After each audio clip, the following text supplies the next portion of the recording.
Di video kali ini, kita kembali belajar pada tema 8, subtema 1, muatan pelajaran Bahasa Indonesia.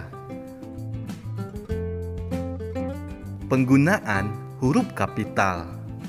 Huruf kapital digunakan pada huruf pertama di awal sebuah kalimat.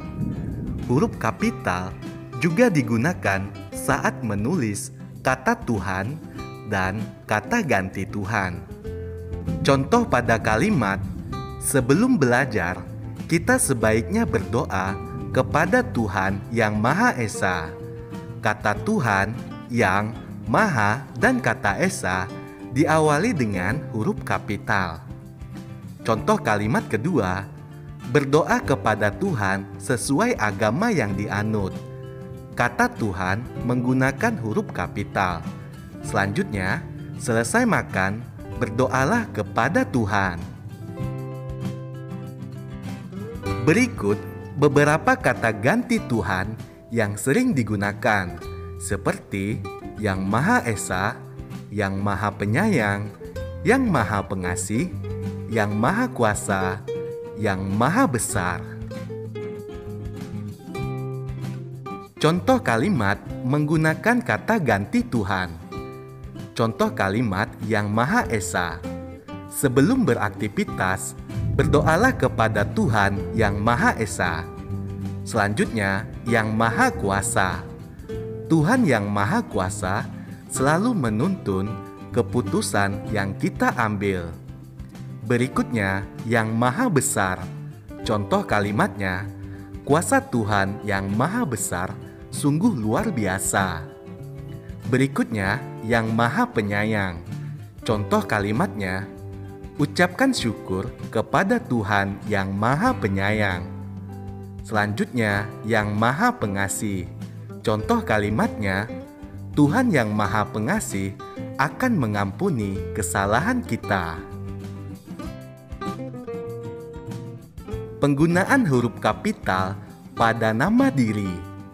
Kita sudah mempelajari penggunaan huruf kapital untuk menulis kata Tuhan dan kata ganti Tuhan. Selain itu, huruf kapital juga digunakan untuk menulis nama diri. Nama diri adalah nama seseorang. Ayo simaklah cerita berikut. Sore ini, Fitri bersama ayah, ibu, dan kakak membersihkan halaman rumah. Ayah Fitri bertugas memotong rumput. Ibu Fitri bertugas menyapu halaman rumah. Kakak Fitri dan Fitri bertugas menanam dan memberi pupuk pada tanaman. Fitri dan kakaknya sangat kompak. Kakak Fitri bernama Dina. Fitri sayang sekali kepada ayah, ibu, dan kakak Dina. Rasa sayang merupakan bentuk syukur kepada Tuhan yang Maha Esa. Pada cerita tersebut, Fitri dan Dina adalah nama diri. Huruf pertama pada nama diri harus ditulis dengan huruf kapital.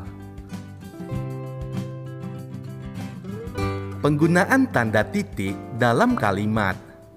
Saat menulis sebuah kalimat, kamu juga harus memperhatikan penggunaan tanda titik. Tanda titik digunakan untuk mengakhiri sebuah kalimat. Tanda titik ditulis setelah kata terakhir dalam sebuah kalimat. Ayo perhatikan contoh penggunaan tanda titik dalam kalimat.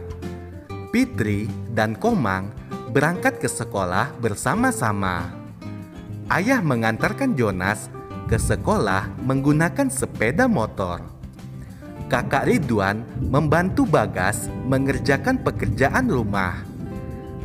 Dari ketiga contoh kalimat ini menggunakan tanda titik yang berada di akhir kalimat. Menggunakan tanda titik dalam percakapan. Tanda titik digunakan pada akhir kalimat. Ingatkah kamu tentang aturan penggunaan tanda titik dalam kalimat? Tanda titik digunakan untuk mengakhiri suatu kalimat. Ayo bacalah percakapan yang terdapat pada gambar.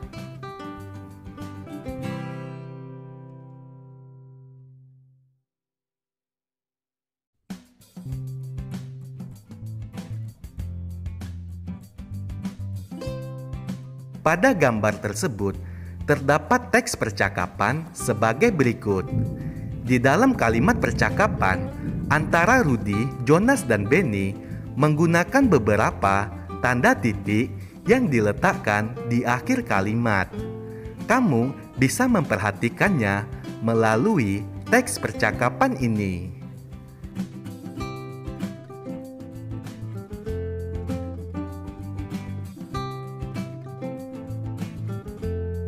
Ayo perhatikan kedua percakapan berikut. Percakapan pertama adalah percakapan yang tidak menggunakan huruf kapital dan tidak menggunakan tanda titik. Sedangkan pada percakapan kedua, percakapan yang menggunakan huruf kapital dan menggunakan tanda titik. Ayo, bisakah kamu melihat perbedaannya?